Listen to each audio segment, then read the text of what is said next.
Muy buenos días. Mi nombre es Ilse Maubert, soy gerente de contenidos de The Logistics World y les doy la más cordial bienvenida a este webinar gratuito, El presente y el futuro de la optimización del ruteo, casos prácticos. Gracias por acompañarnos. Quiero agradecer la participación especial de QuadMinds. QuadMinds es un software para logística enfocado en la optimización de rutas que ayuda a las empresas a planificar su operación de entrega de forma eficiente, aprovechar al máximo la flota disponible, mejorar el nivel de servicio y obtener visibilidad completa sobre la operación y reducir costos. Antes de comenzar, les quiero informar que en los siguientes días recibirán la liga para poder escuchar nuevamente este webinar. También les quiero contar que renovamos nuestra página de transmisión y tenemos nuevas funcionalidades. La caja del chat se encuentra del lado derecho, donde podrán dejarnos sus comentarios o dudas si tienen algún problema técnico. Debajo del reproductor del video encontrarán 3 botones. El primero, mándanos tu reacción, donde podrán enviarnos sus me gusta, me encanta o alguna felicitación para los speakers. El botón de en medio es Pregunta al speaker.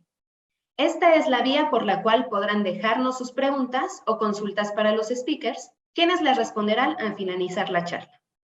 En esta misma sección pueden votar por las preguntas que otros participantes hayan hecho, y las mismas serán votadas para que las preguntas sean respondidas por los speakers en el orden de mayor votación.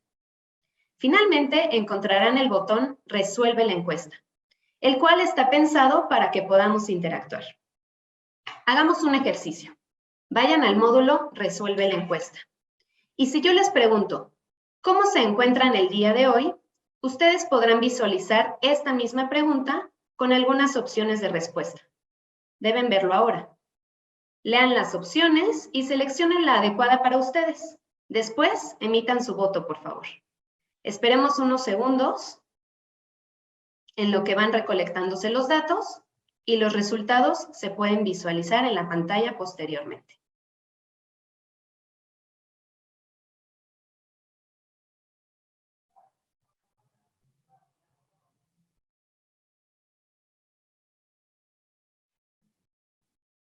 En este espacio, nuestros speakers les van a hacer algunas preguntas para que se pueda enriquecer la charla.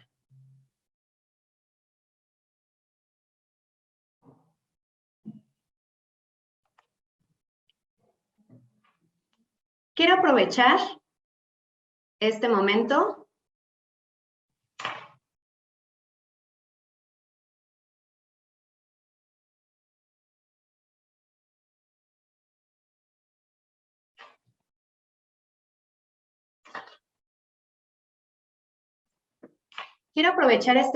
para invitarlos a la nueva edición de The Logistics World Summit and Expo, los días 17 y 18 de agosto de 2022 en el Centro City Banamex de la Ciudad de México.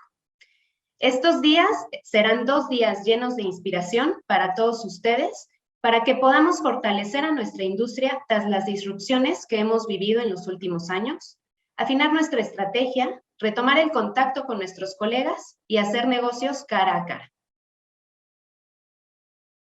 Ahora sí, demos comienzo a este webinar. Quiero presentarles a nuestros speakers, Christopher Mejía y Edgar Gutiérrez Franco, dupla de expertos del Massachusetts Institute of Technology, MIT. Christopher Mejía es director y fundador del MIT and Retail Operations Lab en el Centro de Transporte y Logística del MIT, donde investiga qué factores influyen en los cambios de las preferencias de consumo, la evolución de las cadenas de suministro en retail, comercio electrónico y agroalimentos. También es director de la red MIT Scale Network para Latinoamérica y el Caribe. Tiene más de 14 años de experiencia práctica en transporte, logística y cadena de suministro, con proyectos en más de 15 países de 3 continentes. Cuenta con una maestría y un doctorado del Tecnológico de Monterrey, con máximos honores.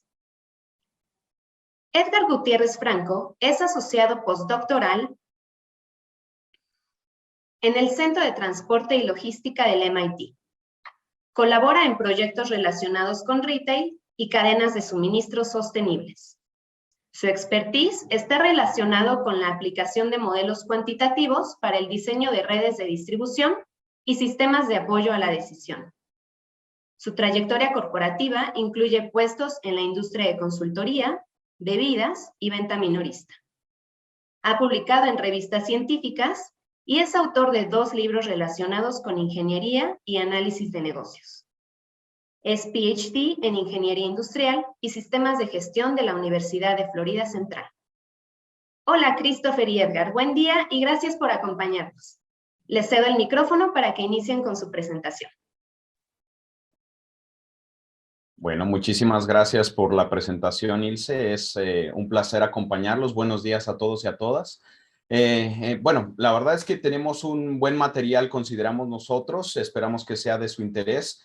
La sesión va a ser muy interactiva. Vamos a estar hablando mucho del tema de ruteo de vehículos. Les vamos a dejar un poquito el sabor de conceptos básicos, presente y futuro.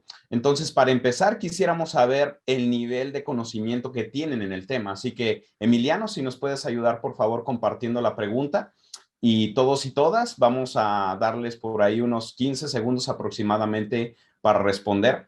Ahí tienen 4 alternativas, si no mal recuerdo. Por favor, respondan a ver cómo se sienten en su nivel de conocimiento, ya sea que lo hayan trabajado teóricamente o prácticamente, ¿no? Hay muchos retos alrededor de este tema, de los cuales vamos a estar hablando el día de hoy mi colega, el doctor Edgar Gutiérrez, y su servidor, Christopher Mejía.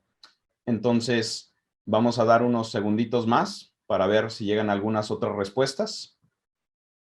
Y a partir de ahí, podemos dar algunos derroteros acerca de dónde movernos. Ilse, te paso la palabra para ver si nos puedes ayudar compartiendo los resultados de la encuesta, por favor. Claro que sí, Cris. En estos momentos estamos en un empate, un triple empate. Tenemos nada o muy poco con el 33%. Ah, mira, ya cambió, okay. Se están animando a participar. Nivel bueno, 44% es lo más alto. Nivel intermedio tiene un 22% y nada o muy poco, 33%. Repito, nadie es experto, nivel bueno 44%, nada o muy poco 33% y un intermedio 22%. Muy bien, muchísimas gracias, Ilse. Bueno, pues son unos números interesantes. Vamos a tratar de darles entonces las bases para poder avanzar de manera adecuada y también darles muchos de los derroteros y de las características que vienen adelante. Entonces, permítame empezar con esto. Lo principal que debemos de considerar es cómo funciona todo el tema de ruteo de vehículos. ¿Cuál es la mecánica detrás? Entonces me voy a permitir definir algunos conceptos y los elementos básicos. Para empezar, el ruteo de vehículos no es otra cosa que asignar, digamos, mejores rutas a un conjunto de clientes a los cuales tengo que entregar carga o a los cuales les tengo que recolectar carga. La carga puede ser cualquier tipo de mercancía y para eso dependo de un conjunto de vehículos, ¿no? Lo que llamamos flotas de vehículos que se mueven entre diferentes puntos que regularmente llamamos clientes o puntos de visita. Regularmente el ruteo urbano tiene diferentes elementos. Tenemos lo que generalmente es el centro de distribución que pueden ver aquí. Tenemos un conjunto de plataformas de cross-docking o microplataformas urbanas de entrega o de recolección y tenemos un conjunto, digamos, de vehículos que van a estar realizando las entregas. Lo que en general se llama como ruteo, digamos, de acarreo de conexión es el que se da entre el CEDI y las plataformas de cross-docking o microplataformas logísticas. Lo que se realiza después, que regularmente le llamamos rutas lecheras, es la entrega de última milla a partir de la cual se empieza a visitar a cada uno de los clientes, ¿no? La primera parte también en ocasiones se le suele llamar primer eslabón o trayecto y la segunda parte, el segundo eslabón o trayecto. Pero al final de cuentas, ¿qué es lo que queremos hacer acá? El objetivo de todo esto es minimizar costos, ampliar la cobertura a diferentes clientes, poder minimizar incluso los tiempos de resurtido o los tiempos de entrega o minimizar incluso en ocasiones lo que son las emisiones, ¿no? ¿Y cuáles son los elementos que juegan acá? Son restricciones tales como la capacidad de los vehículos, las ventanas de tiempo para que pueda llegar el vehículo en cuanto los clientes puedan recibir la carga o puedan recoger los vehículos puedan recoger la carga. Hay duración de rutas, hay que considerar la autonomía de los vehículos en dado caso de que sean eléctricos, por ejemplo, y hay que considerar la infraestructura disponible también. Acá hay un juego importante cuando hablamos de los costos. Los costos pueden ser fijos o variables, como más tarde les hablará mi colega Edgar, al igual que los trade-offs que existen entre el volumen y el peso. Entonces, ahora miremos en detalle, digamos, qué es lo que está pasando, las tendencias. Como ustedes saben, hay una urbanización creciente en todo el mundo. La densidad poblacional cada vez es mayor, sobre todo en las llamadas megaciudades alrededor del mundo, y Latinoamérica, África, el sureste asiático, China e India son los mejores países o continentes de los cuales podemos hablar para poner atención a este tipo de fenómeno. Entonces es importante que entendamos que donde va a haber mayor demanda, va a haber mayor urbanización, y si hay mayor urbanización, hay mayor necesidad de entregas de última milla, ¿no? Sin embargo, si pensamos en el futuro, está pronosticado que para 2035, el 85% de las áreas que existen en el mundo y que están ubicadas en mercados emergentes van a tener grandes retos logísticos por temas de infraestructura o por otro tipo de temas que en un momento les vamos a empezar a hablar. Pero ahora miremos una ciudad en específico. Así que, Edgar, háblanos un poquito más de tu ciudad natal, Bogotá, en Colombia. Perfecto, muchas gracias, Christopher. Hola a todos. Y qué mejor que hablarles del ejemplo de la ciudad en donde nací y que además es muy parecida a todas las ciudades que tenemos en Latinoamérica. Entonces, para los que no conocen, esta es una visión panorámica de Bogotá, Colombia. Como pueden ver, ahí está totalmente extensa y hay diferentes formas. Cuando vemos acá, podemos detectar diferentes formas. Por ejemplo, a la izquierda vemos que hay casas, son varias casas, y la gente está, digamos, un poco esparcida en el espacio. Y a la derecha, en el círculo de la derecha, vemos que hay muchos edificios donde hay mucha gente. Entonces acá empezamos a hablar de unos términos que en logística trabajamos mucho, que es la densidad y la densidad de población. Obviamente esta es la población que nos va a estar pidiendo todos los productos y a los cuales les vamos a tener que llevar pues todo lo que ellos piden, ¿no? Y tenemos que mirar toda la parte de cómo parqueamos, de cómo les llevamos, de qué hacemos. Bueno, esto es la gran mayoría de ciudades emergentes, más de 100, tienen estas mismas características. Ahora veamos, por ejemplo, el tráfico. Bogotá también está, bueno, y otras ciudades también, en México probablemente, dentro de las 10 ciudades más congestionadas del mundo. O sea, la congestión es demasiada porque, como vimos ahorita, hay mucha gente, muchos vehículos y la infraestructura pues no ayuda mucho. Entonces, cuando vamos a hacer las entregas, pues esto definitivamente es uno de los principales drivers. Sabemos que la utilización promedio de vehículos de carga es solo del 50%. Y esto es porque necesitamos tantos vehículos, cargarlos, llevarlos, porque se demoran mucho. Y esto también es importante tenerlo en cuenta en nuestras planeaciones. En esta foto de la parte izquierda queríamos mostrarles uno de los negocios que existen, por ejemplo, en países emergentes, donde son negocios muy pequeños, que tienen muchos productos y pasa la gran mayoría de lo que vemos en una cadena de suministro. Acá este señor tiene que mirar todo el aprovisionamiento de los productos, manejar su inventario, manejar los precios, vender, etcétera. Y a él también tenemos que entregarle y él también debe entregar. En la parte derecha estamos viendo, esto es como un rayos X de Bogotá, y es las tiendas, estas tiendas, estos lugares en los barrios, cuando están, digamos, naciendo y muriendo de alguna manera. Es decir, cuando las abren y las cierran. Como vemos, están en toda la ciudad. Hay lugares que tienen más calor que otros, pero siempre, siempre están ahí. Esto lo tenemos por varios años. Pero bueno, yo ya les hablé de Bogotá. Ahora, Christopher, háblanos tú de tu ciudad natal. Listo, perfecto. Muchas gracias, Edgar. Bueno, pues les muestro que este mapita que ven aquí, de hecho, es el área de Iztapalapa. Y aquí lo que estamos mostrando es todas las tiendas, digamos, de esquina, los changarritos, las tiendas de abarrotes que están existentes en esta área. Y lo que ven, digamos, como zonas un poquito más oscuras son las que tienen mayor densidad poblacional y a la vez menor ingreso económico. Entonces, como podrán ver, la densidad de estas tiendas, solo por mostrarles uno de los, digamos, comercios minoristas que más reto requieren la parte de ruteo, pues están bastante densos en algunas áreas de la ciudad. Y como ven, comparando con Bogotá, pues esto se convierte en algo a lo que le debemos de poner atención cuando hablamos de temas de ruteo, ¿no? En el siguiente slide, por ejemplo, aquí hay que considerar no solo la densidad, las características geográficas o la fragmentación comercial, sino también el tipo de infraestructura a la que nos vamos a enfrentar, ¿no? Este mapa que ustedes ven en esta parte de aquí es el mapa de la Ciudad de México, en realidad de la zona metropolitana de la Ciudad de México, y cada uno de los puntos de color naranja que ven aquí son tiendas que están localizadas a lo largo y ancho de toda la zona metropolitana, y resulta que no es lo mismo ir a Iztapalapa, que más o menos está por esta área, que ir a Polanco, que está por esta otra área. Como verán, en Polanco no hay tantas tiendas de barrio, por ejemplo, pero en el caso de Iztapalapa hay muchísimas, igual que en Nezahualcóyotl, Ecatepec, etcétera, y si tenemos gente de otras ciudades, pues también es lo mismo que si comparamos el área de Usaquén, por ejemplo, en Bogotá, o zonas de alto, digamos, poder adquisitivo, con zonas de menor poder adquisitivo. Pero hablando de la infraestructura, generalmente aquellas zonas que son un poquito más aisladas o de menor poder adquisitivo, tienen una mayor densidad poblacional como la que ustedes ven aquí, también la infraestructura cambia dramáticamente. Y los retos ahí para poder llegar incluyen la parte de la topografía, ir a un área, digamos, con muchas montañas es muy diferente de poder llegar a un área que tiene una conexión con avenidas de este tipo, ¿no? Que también tienen otro tipo de retos, que es cómo realizas el ruteo de tal manera que esas grandes avenidas no te obstruyan o no te bloqueen el tipo de ruteo que estás planteando, ¿no? Entonces, la accesibilidad, por ejemplo, a los barrios o a las colonias es mucho más fácil, tal vez a través de estas avenidas, pero saltar de una colonia aquí a otra de acá puede ser un reto también. Entonces, eso es lo que se tiene de retos con el ruteo.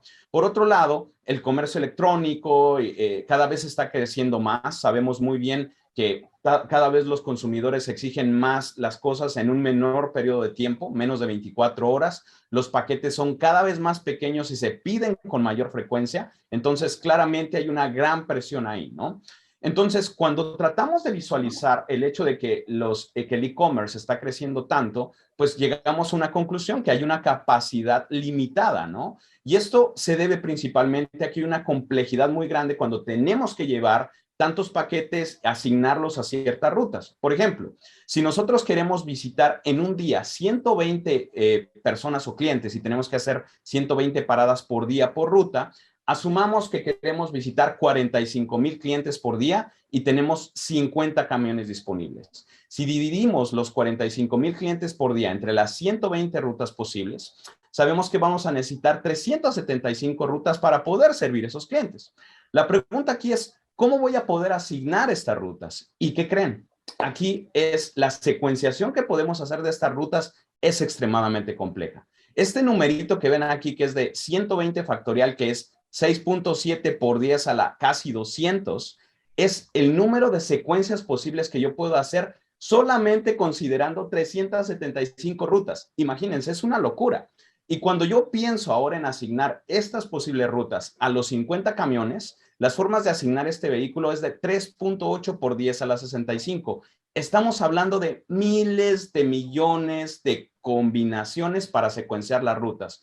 Esto nuestra mente no lo puede hacer y es por eso que es tan complejo hablar de ruteo, ¿sí? No es así tan rápido y es por eso que necesitamos ruteadores, necesitamos herramientas matemáticas para poder hacerlo de manera adecuada y pues poder considerar de mejor manera cómo realizar esto. Pero ustedes se preguntarán, ¿y por qué esto es importante para mi negocio? Edgar, cuéntanos qué debemos medir de manera práctica. Perfecto. Entonces ahora vamos a mirar lo que siempre tenemos que medir. Costos y tiempo. Como vemos, la entrega de última milla, ese último pedazo que estamos viendo, es de los más costosos que tenemos para llegar a los clientes finales. Y pues como vimos, el tráfico, las densidades, pues eso nos consume mucho tiempo. Tiempo para llegar, tiempo del embarque. Entonces acá vamos a tener un tiempo de servicio y un tiempo de tráfico, ¿no? Un tiempo de que el carro, el vehículo va de un lado a otro, más el tiempo que yo duro entregando.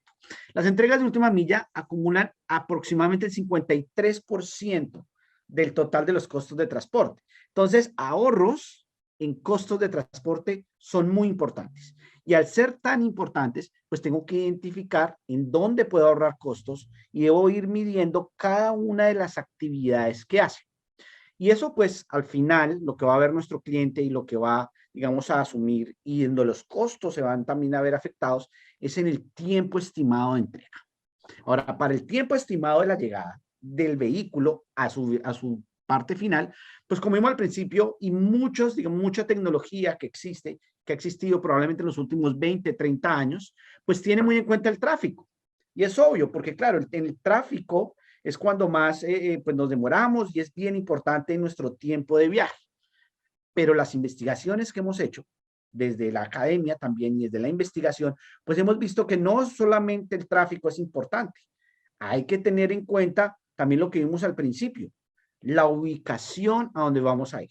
Porque vimos en una misma ciudad hay diferentes características, diferentes densidades. Entonces tengo que mirar cuántas personas hay, qué zonas de parqueo existen, cómo es la geografía, si estamos en montañas, si estamos en zonas planas, si son calles anchas, si son delgadas, cuántos van a ser los vehículos, porque eso me afecta el tiempo de viaje. Imagínense que yo llego a la zona, pero no encuentro parqueo. Entonces tengo que empezar a buscarlo y a buscarlo y a buscarlo hasta que lo encuentre. Y eso puede tomar varios minutos, como sabemos nosotros. ¿Qué más nos hemos dado cuenta? La experiencia del conductor. Si el conductor ya tiene mucha experiencia, probablemente él sabe de algunos atajos, ¿no? Él sabe tomar algunos atajos, sabe, por ejemplo, si ya están construyendo en algún lado, sabe que el tráfico es de alguna manera en determinada zona de la ciudad, pero si el conductor es nuevo y aún está conociendo la ciudad, no sabe bien las cosas, eso también nos va a afectar el tiempo de viaje. Fíjense que esta parte izquierda, de la que hemos hablado, tráfico, ubicación y conductor, va directo hacia el tiempo de viaje, ¿no? Va muy relacionado con eso. Y eso nos está sumando minutos. Ahora miremos que el comportamiento del cliente o del consumidor final a quien le va a entregar el producto, pues también afecta. Y eso va a ser el tiempo de servicio. Tenemos muchos clientes y todos nos hemos dado cuenta que piden ventanas de tiempo. Y dicen, no, yo solo puedo recibir entre 9 y 11 de la mañana. O solo en la tarde. Entonces es importante decir, ok, usted necesita esta hora, necesitamos llegar acá y cómo voy a planear. La ubicación donde está el cliente. Es diferente si el cliente está en una casa, ¿cierto? Que es de un solo piso o de 2 pisos, a que si está en un edificio. Entonces, la persona que está haciendo la entrega tiene que llegar al edificio, hablar con la persona que está a la entrada, subir al piso 17, tocar, volver a bajar, volver, etcétera, etcétera. Es importante, minutos, muchos minutos para el tiempo de llegada. Instrucciones de distribución. Algunos piden algunas instrucciones, dicen déjenmelo aquí, déjenmelo allá. Tiempo de viaje y tiempo de servicio hay que tenerlos en cuenta para tener un buen tiempo estimado de llegada. Perfecto. Ahora, ya vimos todas las diferentes complejidades y es importante recapitular en este instante. ¿Por qué es difícil la optimización de rutas? Pues son miles de millones de combinaciones, por ejemplo, en las que yo puedo hacer la visita de una secuencia. Imagínense ustedes un agente viajero, que es bien famoso en la literatura. Yo soy un agente viajero y yo tengo que visitar varias ciudades, pero yo solo quiero visitar las ciudades una sola vez. O sea, cada ciudad solo una vez. Entonces tengo que identificar cuál es la ruta más corta que puedo yo hacer para visitar las diferentes ciudades. Y eso genera muchas combinaciones. Ahorita vimos 120 factorial, que es un número gigante. Entonces necesitamos los computadores, los modelos matemáticos, las heurísticas para poder solucionar eso. Eso es una parte. La otra parte es que los clientes son dinámicos. Claro, si todos los días fuera la misma ruta y fueran los mismos clientes, pues a través del tiempo probablemente se puede ir teniendo mejor predicción, pero los clientes cambian. Y además también tenemos otras presiones, las presiones de tipo económico, del tiempo y las medioambientales. Todas estas hay que tenerlas en cuenta. Bueno, vamos a mirar también la parte de los productos. Ya vimos las rutas y hemos hablado mucho de las rutas, cómo visitarlas, cómo ir, ¿cierto? Todo eso. Pero no hemos hablado de los productos. Además de las complejidades que tenemos para identificar la mejor ruta, para identificar cuál es lo mejor que puedo hacer, pues también tengo que hacer manejo de la carga. Entonces, fíjense acá, por ejemplo, en esta foto que tenemos acá, tenemos productos que son de diferente tamaño, de diferente volumen, y además tienen diferentes pesos. Entonces, tengo que identificar cuál es el peso y cuál es el volumen. Esos productos tengo que asignarlos a vehículos también de diferente tamaño. Entonces, no puedo asignarlos, porque todos fueran del mismo tamaño, pues podría ser un poquito más fácil, pero son de diferente tamaño. Pero viene una complejidad más interesante, que es la compatibilidad de los productos. Todos sabemos, y eso sí lo sabemos desde bien pequeños, desde niños y que vamos a hacer mercado, que no podemos poner en la misma bolsa el jabón y los tomates, porque si no el tomate me queda con sabor a jabón. Entonces, además, tengo que tener en cuenta eso. Diferentes tamaños, diferente peso, compatibilidad y diferentes vehículos. Bueno, entonces, Cris, ¿tú qué más complejidades ves en esto? Bueno, de entrada es un tema bien interesante, ¿no? Y más tarde les voy a hablar acerca de un problema, digamos, de compatibilidad que hemos hablado, pero antes de hablar de los ejemplos, queremos hablar un poco más de la parte de zonificación. Si ustedes recuerdan, hablamos de algunos elementos como el primer trayecto y el segundo trayecto, ¿no? Aquí es importante definir que cuando uno quiere hacer el ruteo ya de manera práctica, uno no puede necesariamente llegar desde el centro de distribución directamente hasta cada uno de los clientes, ¿no? Porque las economías de escala posiblemente no se pueden dar. Cuando hablamos de economías de escala, implica que yo puedo mandar un vehículo más grande desde el centro de distribución hasta un centro de cross-docking, una plataforma de cross-docking aquí, y a partir de aquí desconsolido y mando pequeños camiones o pequeñas bicicletas o algún otro tipo de vehículo, incluso hasta a pie, ¿no? Para realizar este trayecto de última milla o de último metro, ¿no?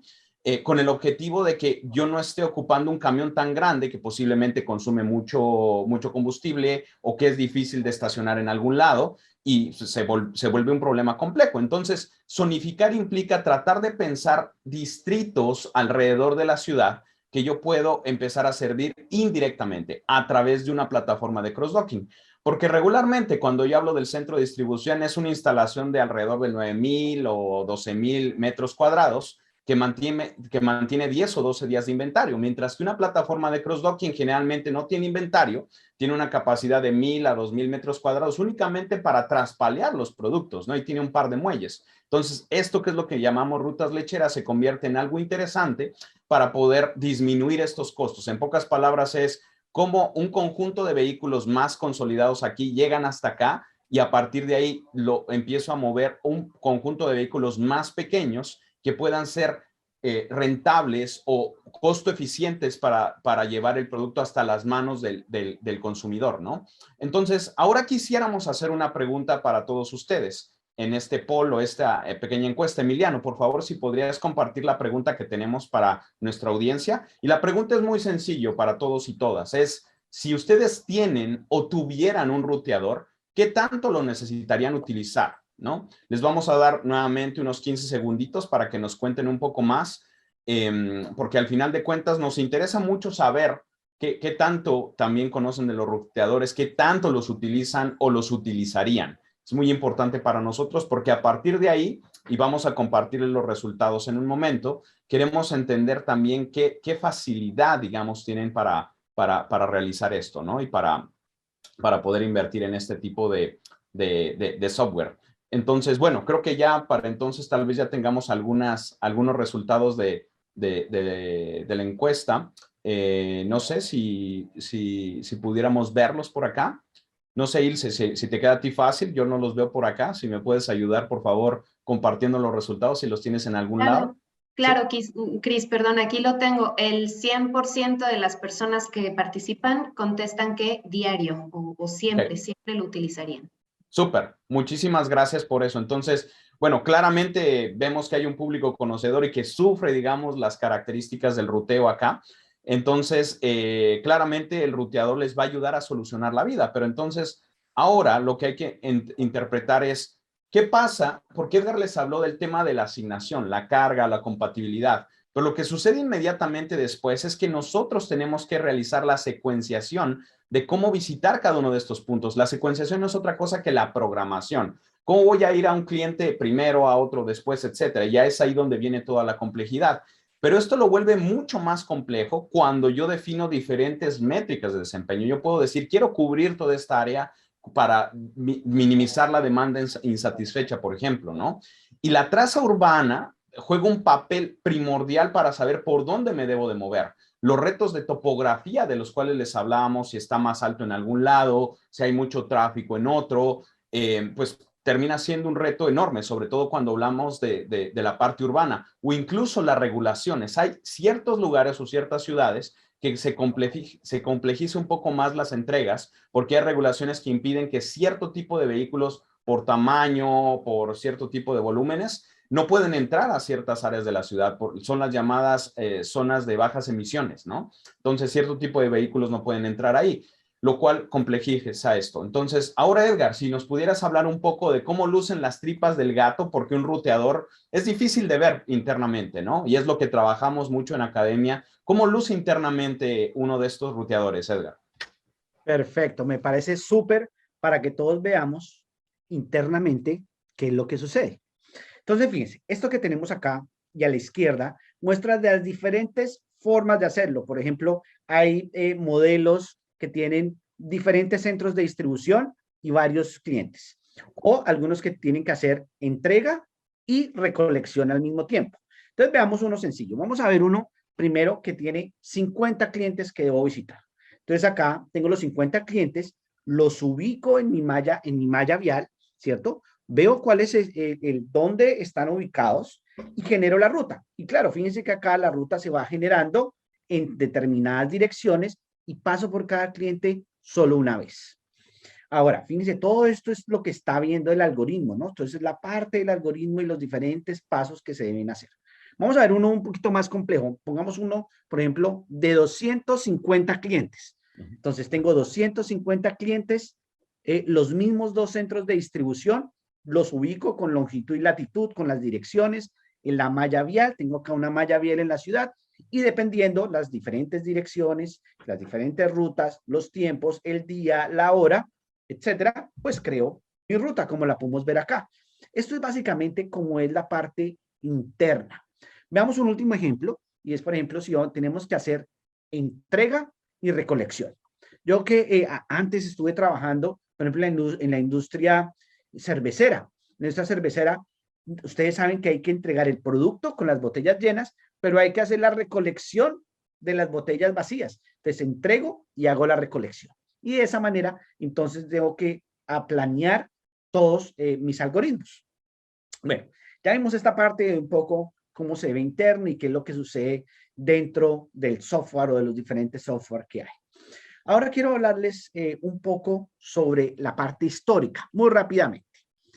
Estos algoritmos y toda esa parte matemática empezó más o menos en los años 60, donde se utilizaba mucho técnicas de programación lineal y todo el tema cuando entraron la investigación de operaciones. Y se llamaban los métodos exactos, y probablemente algunos de ustedes, si han estudiado algunas de las ingenierías, probablemente han visto parte de esto, que es muy clásico para entender. Luego ya en los 70 entraron unas nuevas técnicas que se llaman las metaheurísticas. Dentro de esas metaheurísticas hay unas muy famosas que es, por ejemplo, colonia de hormigas o tabú search. Y bueno, todas estas son heurísticas que también ayudan porque se empezaron a dar cuenta que como el problema era tan complejo y por los computadores, pues no se podía resolver el problema como tal. Entonces usaron estas heurísticas. Luego ya en los 90s entraron nuevas y más avanzadas técnicas, las que se llaman simiheurísticas. O sea, utilizaban simulación y usaban metaheurísticas unido con la optimización que se usaba por ahí en los 60s.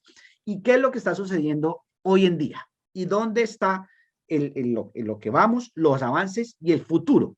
La modelación basada por agentes. Estos son agentes que tienen inteligencia, que se la damos a través de inteligencia artificial y técnicas de machine learning, y combinamos esos agentes inteligentes con modelos de optimización de los que vienen anteriormente y podemos hacer computación paralela y distribuida. Quiere decir que puedo utilizar el poder computacional para poder manejar toda la complejidad que existe para resolver el problema. Bueno, vamos entonces a empezar con los ejemplos. Esta es mi parte favorita. Este es uno de los casos reales. Este es un caso real que estuvimos trabajando. Aquí en la parte de abajo, si ustedes quieren ver ya más en detalle y ver toda la historia, lo pueden encontrar en internet. Vamos a hablar de este caso. Este es un caso que se hizo en la parte de comercio electrónico y retail. Esta es una tienda minorista de mejoras para el hogar, maneja electrodomésticos y materiales de construcción, tiene miles de SKUs, ¿cierto? Miles de productos, tiene cientos de entregas diarias, es una compañía que está en 7 países y como vimos al principio, los clientes piden ventana de tiempo. Acá tenemos los productos de diferente tamaño y volumen, probablemente temas de compatibilidad, miles de clientes haciendo y miles de productos. Entonces, veamos aquí. cuando hicimos y cuando resolvimos el problema, pues teníamos que tener en cuenta todas esas restricciones de las que venimos hablando, del tipo de vehículos que a la izquierda vemos que pueden ser de diferente tamaño, lo que llaman flota heterogénea, por ejemplo, el peso, porque claro, cada uno de esos vehículos, como es diferente, pues puede soportar diferente peso. Los tiempos, las ventanas de tiempo, el volumen, porque también esos vehículos son diferentes, y cómo lo va a hacer. A la derecha, entonces, vemos dos figuras. En la tabla podemos ver cada vehículo, cuánto peso y volumen y número de clientes se está atendiendo. Y en el gráfico de la derecha podemos ver cómo queda, digamos, la capacidad utilizada en peso, volumen y tiempo. La parte gris es el tiempo. Y claro, era algo que nosotros más o menos debemos saber, porque el tiempo es lo que más nos restringe. Y por eso veíamos al principio que, bueno, queda capacidad, queda más o menos el 50% de capacidad vacía, pero es porque si queremos cumplirle a nuestro cliente, pues entonces tenemos que enviar y distribuir los productos de la manera más eficiente dentro de ellos. Bueno, entonces ahora veamos esto cómo sería visualmente. Digamos que entonces ya queremos planear, tenemos que hacer nuestra planeación para mañana. Esta es la ciudad, justo esta ciudad es Bogotá. Entonces yo tengo diferentes zonas con las diferentes características que vimos al principio. Entonces, para cada una de esas zonas, yo tengo los diferentes clientes. Entonces ya zonifiqué, busqué los clientes que hay en esa zona, hago las rutas para esa zona y fíjense que ya puedo yo predecir más o menos y con muy buena exactitud a qué horas van a llegar, a qué horas van a salir. ¿Por qué? Porque ya conozco el lugar, ya sé cuánto tiempo va a pasar. Pero ustedes dirán, Edgar, Cris, ¿cómo podemos saber eso? ¿Cuáles son las técnicas? Pues dentro de la investigación que hacemos acá en el Centro de Transporte y Logística, nos hemos dado cuenta que hay que utilizar casi todas las técnicas de las que hemos hablado y hay que hacer una combinación entre ellas. Por ejemplo, acá en la tabla a la derecha, digamos que para la decisión de el número y el tipo de vehículos, los métodos de optimización son muy buenos. Para generar cuáles son los clusters y las rutas, entonces ya tengo que utilizar métodos de Machine Learning para mirar esos clusters, esos grupos, y de optimización también. Para la programación de entregas, con ese que hablamos de la simulación, y esta que vimos acá es una simulación, entonces yo puedo simular la velocidad, el tiempo, a qué hora llego, a qué hora salgo, si el cliente tengo que subir los 3 o los 4 pisos. Por eso que estos son agentes, hablamos de agentes. Entonces el agente es como si fuera una persona que va andando a cierta velocidad y tiene que subir y bajar, etc. Entonces eso se llama simulación basada por agentes. Y además, después de que hago todas estas operaciones y simulaciones y ejecuto todas las rutas, pues tengo que aprender de la experiencia. Y para aprender de la experiencia, pues existen técnicas muy importantes que son el Machine Learning y la simulación. Bueno, yo ya les conté toda esta parte, ya miramos la ruta, las entregas, la simulación, pero Cris, por favor, cuéntanos ahora otro ejemplo para poder complementar toda la visión. Listo, Edgar, muy interesante. Yo creo que el ejemplo que pusiste se puede extender a muchos otros tipos de empresas, ¿no? Además de e-commerce, sin duda. Bueno, el caso que yo les voy a hablar tiene que ver más con la compatibilidad de las cargas, en específico de alimentos con químicos o alimentos con productos de limpieza, ¿no? Y resulta que la mayor parte de los que deciden ser distribuidores exclusivos o no exclusivos tienen que buscar un poquito cómo consolidar mejor su carga. Así que el objetivo de este ejercicio que hicimos de manera práctica con varias empresas fue cómo consolidar la carga que tú puedes poner dentro de un vehículo mientras minimizas los tiempos y los costos para diferentes rutas, para productos que no son compatibles. Entonces, ¿por qué se da esto? Existe algo que existe allá afuera que se llama contaminación cruzada. Y esto se vincula mucho con un concepto en inglés que se llama recall, que es básicamente cuando se da algún tipo de contaminación, por ejemplo, que el detergente, perdón, que los tomates que decía Edgar, por ejemplo, me saben a detergente, o por ejemplo el cereal. A mí me pasó esto y les confieso que la razón por la que decidí realizar este proyecto de manera personal es porque una vez, no digo marcas, un cereal me llegó sabiendo a detergente. Entonces fue cuando me di cuenta que no hay unas buenas prácticas de manejo, a pesar de que ustedes dicen, pongo una tablita de AAA, conglomerado, cualquier cosa, y ya con eso ya se evita la contaminación cruzada. No es cierto. Igual el cereal te sigue sabiendo a detergente y pues puede ser peligroso, porque si alguien tiene una reacción alérgica, tú puedes matar a alguien, ¿no? Entonces, y si manejas productos con alergenos, todavía más, ¿no? O sea, el llamado gluten free acá en Estados Unidos. Entonces, además, los costos directos por esto son de $10 millones aproximadamente, si los demandan o si hay algún tipo, como por ejemplo, de toda la parte de regresar todos estos productos al origen, más el daño de la marca y las ventas perdidas. O sea, imagínense qué puede suceder ahí. Entonces, para ser concreto, el tipo de carga que estamos pensando son 3 tipos de carga.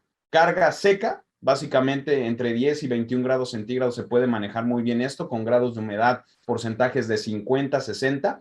Refrigerados, que pues son productos que tienes que mantener con una temperatura controlada, y los congelados, que ya son helados y cosas así. Entonces, cada una de estas cargas requiere un tipo de vehículo diferente, un tipo de manejo diferente, y por supuesto, cuando ustedes quieren consolidar las cargas para generar economías de escala, pues no es tan fácil, ¿no? Entonces, lo clásico que se hace en Latinoamérica, y esto ya está cambiando, es tengo 2 tipos o 3 tipos de flotas, ¿no? Los que son para productos secos, los que son para productos refrigerados o los que son para productos congelados. Pero hoy en día existen vehículos multicompartimiento, ¿no? Y otra manera en la que ustedes pueden ahorrar es también identificando qué cargas son compatibles. Es por eso que lo que hicimos fue identificar a través de este gráfico qué productos o qué categorías de productos son compatibles. Es muy fácil entender. El círculo de mayor tamaño es el que es más compatible con todos, mientras que las categorías dentro del círculo rojo son las que son menos compatibles. Como podrán imaginar, todos los productos de higiene, de home care, de higiene personal también, están aquí, son los menos compatibles, e incluso aquí podríamos meter también los químicos. Los que son más compatibles, de una vez les muestro todo, son los productos embotellados, generalmente cerveza, bebidas no alcohólicas. Los que son en un punto intermedio son los que están empaquetados, como los dulces, los cereales, la pasta o incluso el huevo y algunos tipos de harina. Pero en el caso del huevo, las harinas, las sales y estas cosas que vienen en polvo, hay que ser muy cuidadosos, porque sobre todo acá que se maneja el huevo, por cierto, esto lo odio, pero en Estados Unidos el huevo viene en polvo. Mucha gente es alérgica al alergeno, vaya, que genera el polvo de huevo, ¿no? Entonces hay que tener mucho cuidado con este tipo de productos, y lo mismo puedo decir para cigarros, baterías y muchos otros productos. ¿Qué fue lo que hicimos? El clásico modelo de ruteo básicamente considera lo que les hemos dicho: un centro de distribución o una microplataforma logística, un conjunto de vehículos y varios clientes a los que tengo que servir, ¿no? Cada vehículo tiene una capacidad de ciertas características. Cada cliente debe de ser surtido con una demanda para una categoría de producto en particular. Atravesar cada uno de estos segmentos, que pueden ser calles, requiere cierto tiempo, y yo lo que tengo que aquí hacer es asignar los vehículos a cada una de estas rutas, ¿no? Y garantizar digamos, el tracking o la trazabilidad de cuánta carga me está sobrando en cada uno de estos vehículos tan pronto visito uno. ¿Qué es lo que hicimos aquí? Minimizar los costos totales. Son el costo variable por atravesar cada uno de estos arcos o cada una de estas rutas, y el costo fijo por utilizar cierto tipo de vehículos, ¿no? Que también muchas veces no se considera, pero ahí se incluye la depreciación y muchas otras cosas. ¿Qué fue lo que es importante acá? Y es una modelación completamente nueva que estamos a punto de publicar con mis colegas, el profesor Claudio, mi colega Mauricio Gámez y Isler Casiano. Es que la compatibilidad entre productos y vehículos generalmente no se ha modelado. Así que lo que hicimos fue medir la compatibilidad de productos a vehículos para garantizar que se pueden transportar en ese tipo de vehículo. Y por el otro lado, que fue lo más complejo, es la compatibilidad entre los productos, tal cual les acabo de mostrar en lo anterior. ¿Cuáles fueron nuestras lecciones aprendidas? Lo primero es que el producto con mayores retos, es decir, el que podría convertirse en un cuello de botella, es el que tengo que asignar primero, ¿sí? Seguramente muchos de ustedes ya están haciendo esto, pero acá les confirmo que matemáticamente lo que es más escaso como vehículo, como recurso, o lo que es el producto o el servicio que les genera un cuello de botella, es el que tienen que asignar primero, porque es el que mayores retos les va a generar. La segunda lección que aprendimos es que las rutas generalmente más consolidadas sirven a zonas más densas, pero aún así no surten más del 33% de las categorías de productos. Es decir, son las rutas mejor consolidadas, no manejan más de un tercio de las categorías que ustedes van a manejar, porque ustedes se verían tentados a meter más en esa cajita, que en este caso es la carga del vehículo, la respuesta es no, no combinen tanto, ¿sí? Es demasiado. Procuren consolidar un poco mejor y hacer como paquetes de estos conjuntos de productos que sean compatibles. Y lo último que es completamente contraintuitivo es, ustedes dirían, bueno, pues seguramente me conviene seguir saturando hasta utilizar el 100% de mi vehículo. La respuesta es no. En ocasiones hay que abrir mejor una ruta cuando ya están a punto de rebasar el número de categorías que tienen del 33% y sobre todo cuando van más allá del 50% de sus categorías. Por cierto, estos porcentajes, para aclarar, acá les hablé de, si no mal recuerdo, 7 o 8 categorías, más o menos calcúlenlo de esa manera. Por cierto, en el ejemplo anterior no mencioné el tema de la comida así perecedera, pero también ustedes la podrían considerar, ¿no? Entonces, lo mismo se puede adaptar esto para químicos y para otro conjunto de cosas. Pero bueno, Edgar, el tiempo se nos está acabando, así que empecemos a concluir. Así es, wow. Como ven, hay muchas cosas que considerar, muchas cosas que ver, mucho por hacer, pero lo importante es que se puede y lo podemos hacer. Entonces, ¿qué considerar? Primero, tenemos que tener un enrutamiento predictivo y dinámico, porque eso va cambiando, entonces tenemos que predecir a dónde va. Segundo, tenemos que tener visualización, y esa visualización es lo que comúnmente estamos llamando torres de control y observatorios. Tenemos que visualizar dónde están nuestros vehículos, a quién le están entregando y cómo lo están haciendo. Tenemos que tener en cuenta la topografía y la producción de dióxido de carbono, porque tenemos presiones de tipo medioambiental y sabemos que dependiendo de la ruta, si se puede cambiar o no, vamos a estar generando dióxido de carbono y tenemos que medirlo. Tenemos que tener sistemas inteligentes de transporte que nos puedan ayudar con todas estas características que vimos. Ya existen algunos en el mercado, pero sabemos hacia dónde van.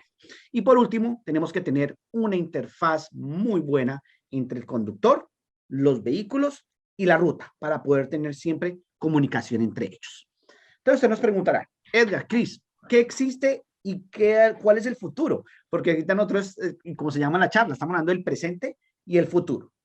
Pues bueno, nuestras investigaciones lo que hemos visto es que lo que existe y ya está muy bueno y hay soluciones muy interesantes es en temas del match entre conductores y demanda. Por ejemplo, ya hay muchos apps que rápidamente hacen ese match de, por ejemplo, tenemos una demanda de diferentes productos, hay otros vehículos y rápidamente los conecta. La comunicación con el cliente, nosotros ya podemos saber a qué horas me va a llegar mi producto, dónde va el producto, etcétera. La programación y ruteo. Ya existen estos software que nos dan la programación y cómo hace el ruteo, que a veces puede ser que sirva, a veces puede ser que no de tan exacto, pero ya existe. El manejo de los inventarios y en los indicadores de control de operaciones. Esto es lo que existe, pero ¿qué es lo que debemos añadir a lo que se necesita para resolver el problema? Como lo vemos ahorita, la dinámica. ¿Cómo predecir la dinámica de la ciudad? ¿No? Es un ente vivo porque se está moviendo, es muy orgánico. ¿Cómo tener algoritmos de ruteo predictivos y adaptables? ¿Qué sucede, por ejemplo, si se cierra una calle? Rápidamente tengo que rerutear o reprogramar la ruta en segundos. Tengo que hacer automatización en las decisiones. Normalmente hay gente que está mirando acá, tal, y bueno, puede ser un poco, pueden haber errores humanos. Debo empezar a automatizar. Y obviamente, y como algunos de ustedes probablemente lo viven, pues tenemos que hacer integración de los sistemas que tenemos en las empresas con nuestro ruteo para que eso pueda ser automático y haya comunicación entre esos sistemas y el ruteo. Entonces, bueno, veamos esto cómo se vería como un sistema de soporte a la decisión. Esto es lo que tenemos y digamos es lo que ya está en la tecnología y en el mercado. Tenemos computación en la nube, ¿cierto? Porque es donde vamos a estarnos comunicando con todos. A la derecha, entonces, tenemos detección de anomalías dentro de la ciudad. Tenemos todos los sistemas de información geográfica, tenemos obviamente toda la parte de sensores, ¿cierto? Que nos están enviando información. Esa información llega a las dos cajitas de abajo, a nuestros modelos analíticos, ¿cierto? Inteligencia artificial, optimización, simulación, y eso nos va a empezar a crear toda la parte de los patrones de comportamiento, tanto del tráfico, del conductor, de los usuarios o los consumidores.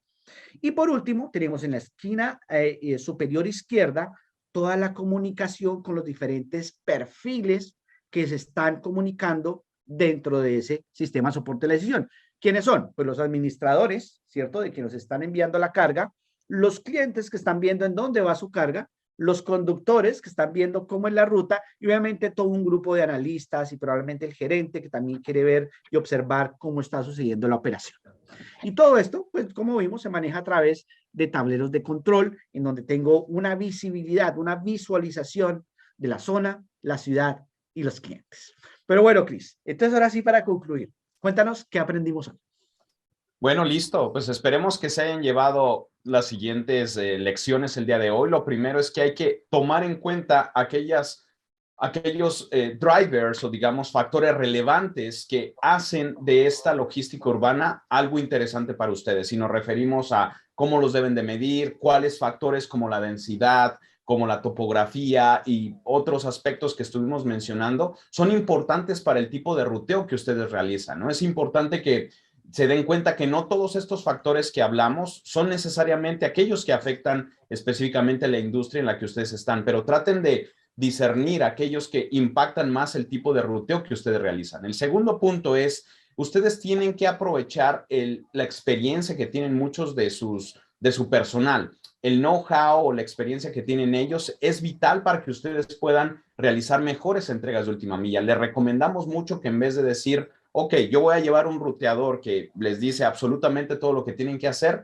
retroalimenten un poco con la experiencia de los conductores, con la experiencia que también están viviendo sus clientes, porque esta parte es la que hace falta en la mayor parte en mayor número de ocasiones para que el ruteo pueda ser, digamos, sostenible a largo plazo.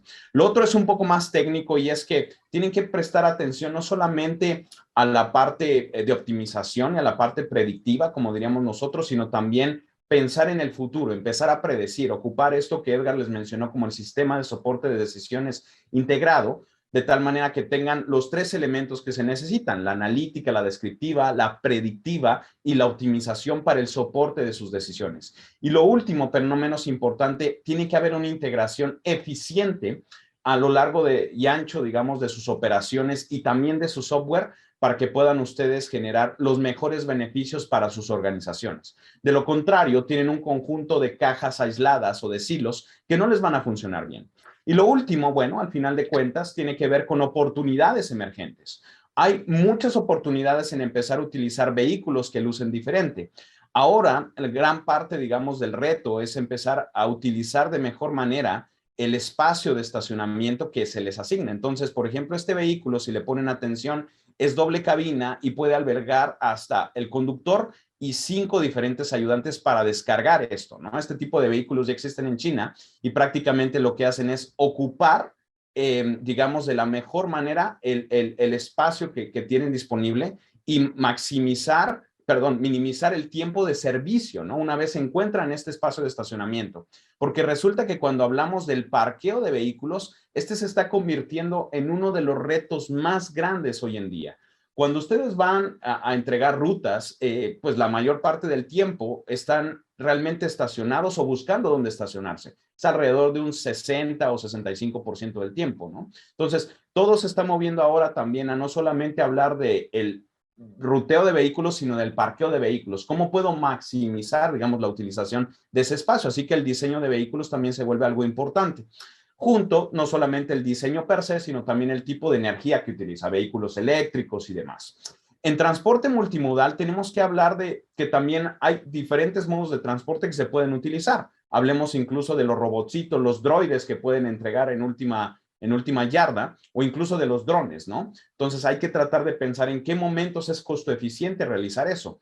Por ejemplo, UPS ya está utilizando drones con el objetivo de entregar en zonas de acceso muy remoto y lo que hace es el camión se va moviendo para entregar a diferentes casas y el dron va a entregar a las casas que están más alejadas o son de mayor o de más difícil acceso.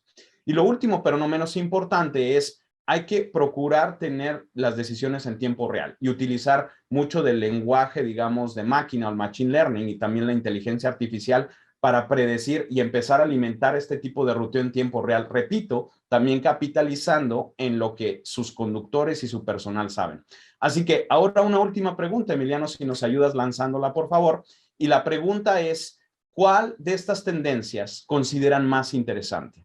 porque al final de cuentas sabemos que ustedes están viviendo este tipo de retos día con día, y pues puede ser que el diseño eléctrico, no eléctrico, o simplemente tener más espacio, digamos, para llevar mayor número de gente para entregar, puede ser más importante que ponerle atención al tema de parqueo o de estacionamiento o a los algoritmos per se. Entonces sería increíble que nos puedan compartir un poco más de su experiencia en esto, cuál les parece más interesante.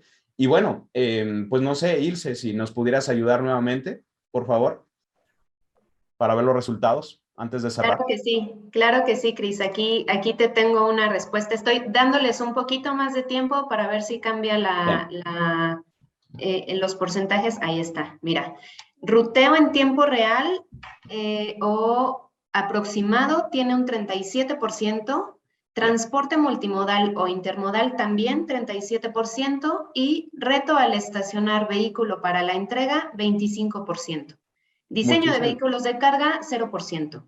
Ok, muchísimas gracias, Ilse. Realmente nos llama la atención esto y, digamos, es algo como esperado, pero está bastante balanceado, ¿no? Entonces, bueno, ahora, pues muchas gracias, Ilse. Gracias a todos por su atención. Fue un placer y quedamos a sus órdenes por lo que sea que necesiten, ¿no? Gracias por la invitación a The Logistics World. Gracias a todo el equipo detrás de cámaras que nos ayudó a realizar esto. Y bueno, tengan todos y todas un excelente resto de día. Ilse, pues te pasamos la palabra.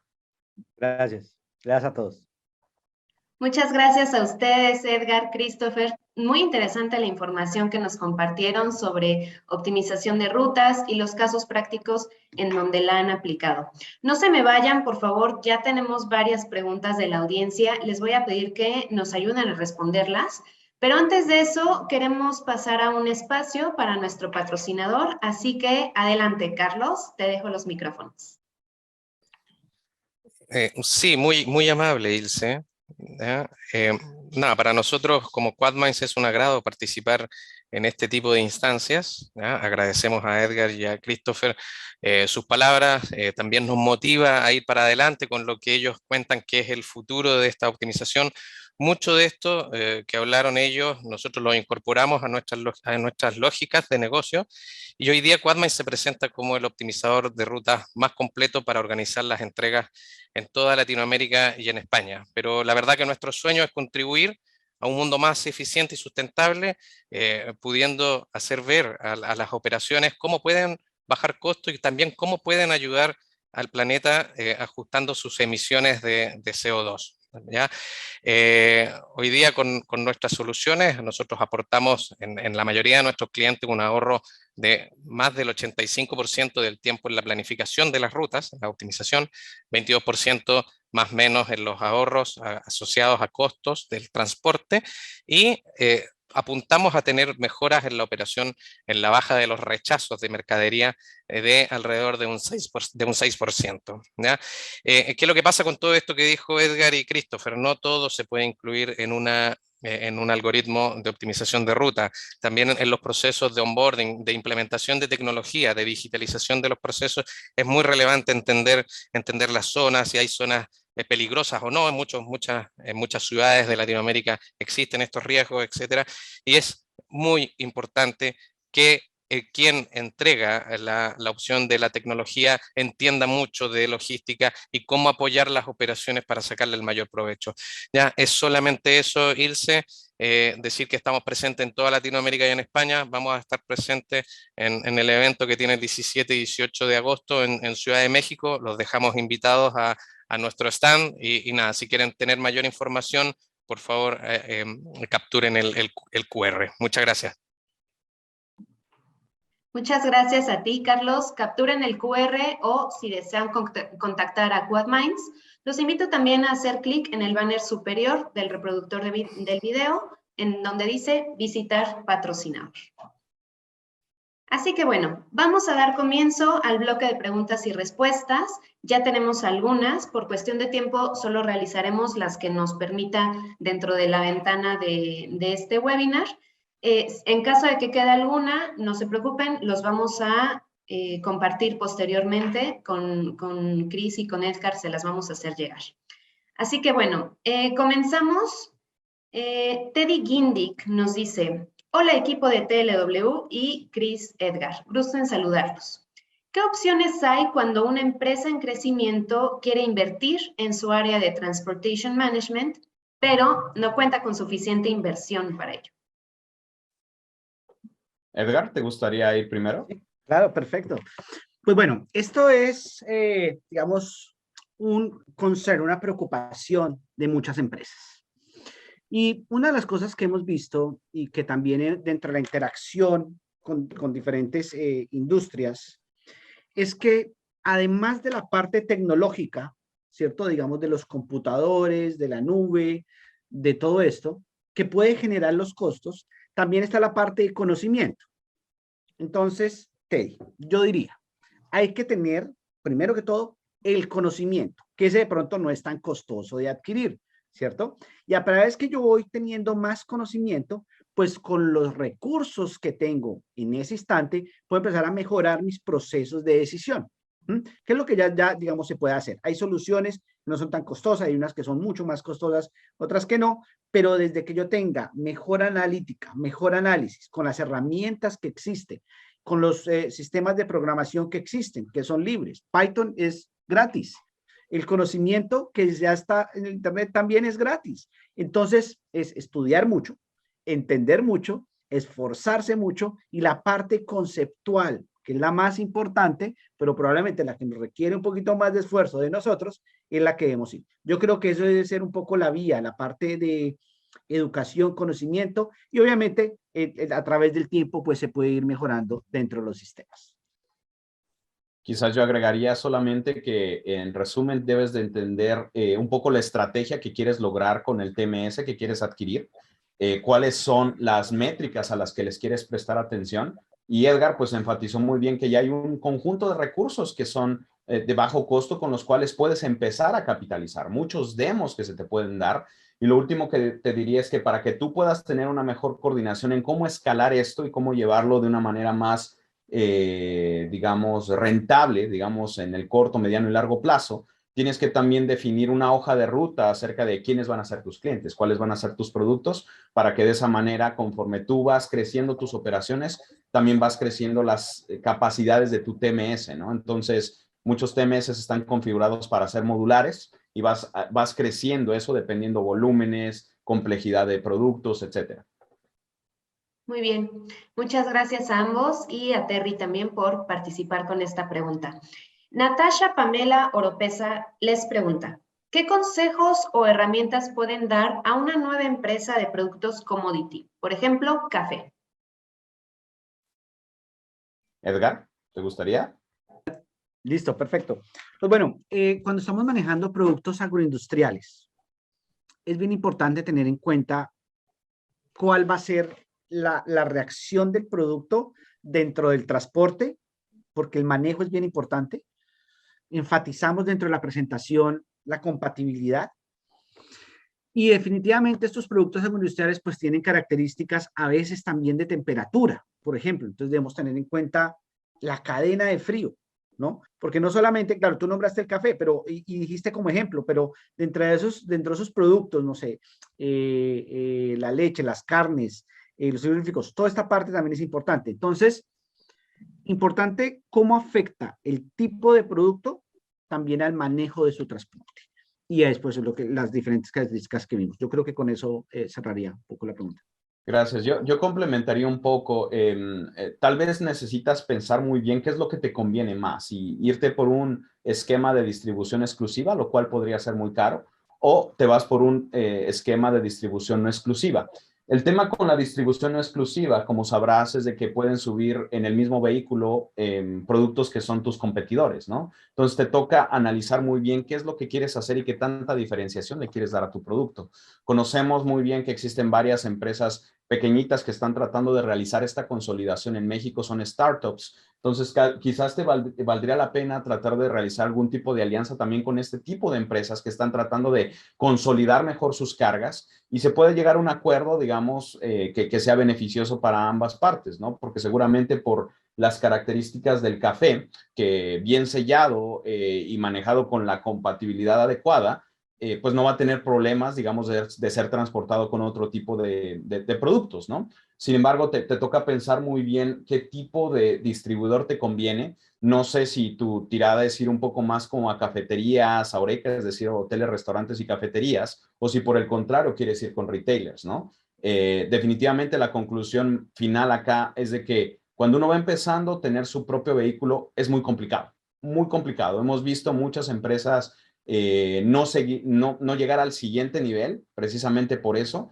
y porque los costos de incluso rentar tu propio vehículo cuando estás tan pequeñito no son costo eficientes, ¿no? Incluso te estoy hablando de volúmenes para servir hasta, no sé, 50 tiendas por semana, no son costo eficientes para que tú rentes y menos que tengas tu propio vehículo. Entonces, sería un poco la conclusión que yo te daría. Trata de buscar socios comerciales para la parte de transporte.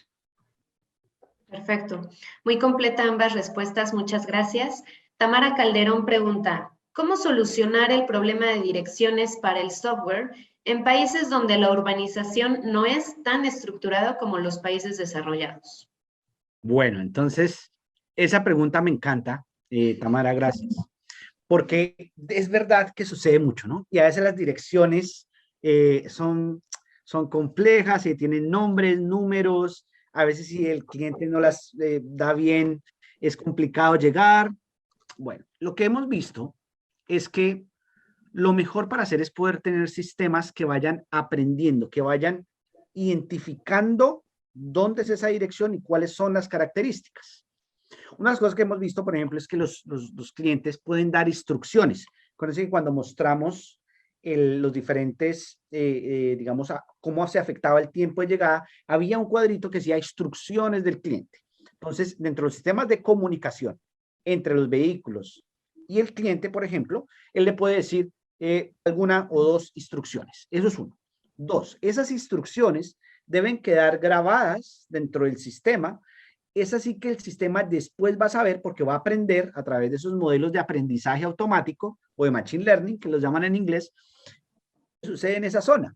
Entonces ya saben, esa zona tiene esta calle así o la dirección está así. Entonces ya para la siguiente vez que se va a planear en esa zona o para ese mismo cliente, probablemente, el sistema ya sabe y puede generar la alerta o ya tiene corrección dentro de la dirección que no se ha dado bien y esta vez se da bien. Eso es, digamos, un poco cómo se va retroalimentando. Hay un proceso de retroalimentación de la experiencia, de la parte física que es la entrega y dentro del sistema. Yo con eso cierro la respuesta. Quizás solamente agregaría, Edgar, que también la parte de la pericia del conductor ahí juega un papel importante, dado que se van asignando a ciertas zonas. Si esta es una tienda o si es un cliente final, esta persona se familiariza mucho con ciertas áreas, así lo cambies de zona, generalmente las rutas se las saben muy bien, y es ahí donde puede hacer una experiencia muy grande, incorporar ese conocimiento de esta persona, ¿no? Entonces, en pocas palabras, este lenguaje no estructurado, que es, digamos, la manera en la que se le llama estas palabras, uno las puede poner ahí y ayudan a generar, digamos, estas rutas o estas direcciones a partir de información que viene del cerebro, de los clientes, de las personas, de las instrucciones y demás, ¿no? Sería lo único que agregaría ahí. Perfecto. Voy a hacerles la última pregunta, intentando mezclar tres que ya nos dejaron por aquí. Raúl Soto, Iván Galvez. A ver, preguntan, ya mencionaron muchos de los factores o de las variables que se tienen que tomar en cuenta. No es lo mismo entregar en una tiendita que en una casa, que hacerlo en un edificio, que hacerlo en una ventana de promesa de 24 horas, factores también de emisiones de CO2. ¿Cuáles son las características del punto de entrega que son más relevantes en el diseño de rutas? Y también desde la perspectiva de la logística urbana, ¿no? ¿Qué otras variantes son como las más relevantes que se deben de considerar al momento de hacer esta estrategia? Con esa pregunta cerramos, pero bueno, las demás que nos hicieron favor de dejar, se las vamos a hacer llegar para que Cris y Edgar nos las respondan también. Si quieres, Cris, dale que yo contestaba para sí, que no te preocupes, está bien. Bueno, yo creo que es importante que consideremos también el tipo de nivel de servicio que espera el cliente, ¿no? Y esto tiene que ir a obligarlos a pensar unos 2, 3 pasos atrás, y es, sí, ¿qué es lo que busca mi cliente? Pero primero, ¿cuál es tu estrategia? ¿Sí? Y lo mencioné por ahí en una de las segundas la segunda pregunta que respondimos. Porque si tú lo que quieres de tu empresa o tu empresa lo que busca es diferenciarse por utilización de activos, es decir, consolidar mejor la carga, es muy diferente si tú quieres diferenciarte por nivel de servicio, porque el nivel de servicio lo que implica es tú mandas la carga para cumplir con tiempo y precisión, no para cumplir con la utilización al 100% o al 90%, ¿no? Y si nos vamos al otro extremo, porque son tres, el costo. El costo no necesariamente le pega, digamos, al tema de la utilización, ni tampoco al tema de la diferenciación. Entonces, yo creo que es un esquema que depende de 4 factores importantes. 1, ¿cuál es la estrategia de tu negocio? 2, ¿qué es lo que tu cliente está buscando? Y entiéndase que tu cliente, tú le defines lo que le quieres dar, ¿no? Entonces, ahí hay una parte, digamos, comercial, logística, que tiene que trabajar muy de la mano para decir, ok, pues usted es un cliente que me compra tanto volumen, por lo tanto, lo que yo le puedo ofrecer es una promesa de entrega del día siguiente, mientras que a otros que están más alejados es dentro de 2 días, y a los que están cerca de mi centro de distribución, no sé, o que me queda fácil porque tengo aliados, menos de 24 horas, ¿me explico? Pero claramente es un cliente que tú ya estudiaste en costo de servir y que dices, claro, me conviene servirlo por los volúmenes y todo eso. Entonces, el resumen acá es que el costo de servir juega un papel importante cuando tú quieres hacer esto. Tercer factor, regulaciones. Si tú tienes un área, y esto lo mencionamos, pero quiero enfatizarlo un poco más. Si existen regulaciones que a ti te impiden llegar a cierta área con los vehículos que son más eficientes para ti, esto es un problema muy grande, ¿no? Porque si tú quieres cumplir una promesa de servicio y no puedes llegar con los vehículos que son más costo eficientes para ti, le vas a tener que cambiar un poco el costo, la negociación del fill rate o de las características digamos, al vehículo que vas a utilizar. Y por último, yo creo que otro factor que hay que considerar, además de las regulaciones y todo esto, es un tema de a dónde te ves a futuro. Es dejar de pensar solamente en cómo realizo yo la mecánica, la gimnasia del día a día, y esto es lo que más cuesta, digamos, por cierto, en la parte logística, porque nosotros también hemos trabajado en empresa, Edgar y yo, y sabemos que el día a día los tiene consumidos a todos ustedes en la audiencia. Traten de salirse un poco de esa caja y tratar de ver, bueno, al final de cuentas, ¿por qué estoy haciendo esto? ¿A dónde quiero ir? Quiero que mis operaciones tengan una mayor automatización. Lo que busco es moverme hacia allá, crear escenarios para poder un poco salirse de la caja, ¿no? Porque de una vez les cuento que el futuro está en integrar las soluciones, como bien les hemos dicho. La pregunta es, ¿qué están haciendo ustedes de manera diaria para irse orientando ese lado? Porque si la operación los lleva por acá y el futuro que ustedes dicen está acá, bueno, pues hay una brecha muy grande que cerrar. Entonces, vayan avanzando día a día como para poder cerrar eso. Entonces, esos serían los 4 puntos que yo les mencionaría. Edgar. Perfecto, no, está completísima la respuesta, creo que está muy bien, no le agregaría nada, solamente agradecerle a The Logistics Works por esta invitación tan interesante y always, siempre cuenten con nosotros y bueno, muchas gracias. Muchas gracias a ustedes, Edgar, Christopher. Con eso concluimos el bloque de preguntas. A los adicionales que nos apoyaron, les vamos a hacer llegar sus respuestas. Antes de irnos, les quiero contar un poco sobre lo que vamos a traer en la edición 2022 de The Logistics World Summit and Expo. Tenemos un piso de capacitación de más de 22,000 metros cuadrados, donde habrá 350 expositores de soluciones logísticas, QuadMinds incluido.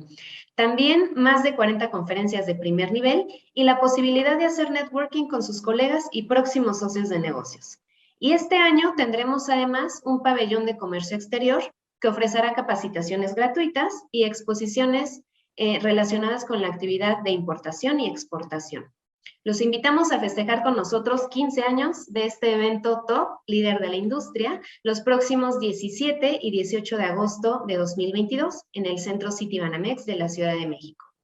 No me queda más que agradecer de nuevo la participación de Christopher Mejía y Edgar Gutiérrez Franco, así como la colaboración de QuadMinds. Y por supuesto a todos ustedes, nuestros asistentes, a quienes les recuerdo que en unos días les enviaremos la liga para que puedan revivir esta conferencia en el momento en el que lo deseen. Muchas gracias, nos vemos en la próxima. Hasta luego.